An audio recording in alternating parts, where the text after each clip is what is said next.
A skeptic being closed-minded and a believer being unscientific are actually the exact same thing.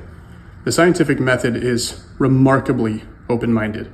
And yes, it involves temporarily constraining the ideas to one hypothesis and experimenting on it.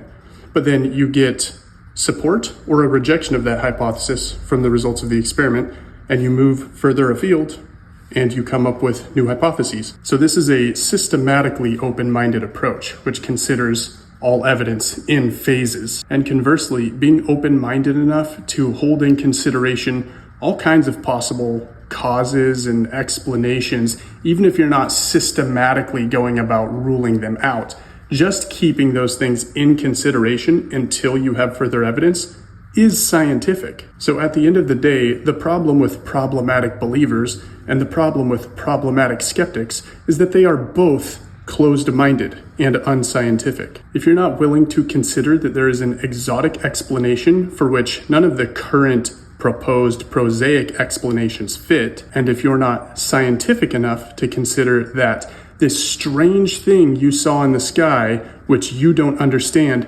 might have a perfectly fitting prosaic explanation, even though it wasn't the first thing you thought of, in either of these cases, you are being problematic.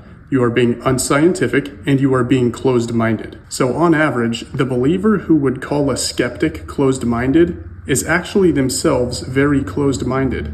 And on average, a skeptic who would call a believer unscientific is actually pretty unscientific. There's a lot of growth to be had in both of these camps.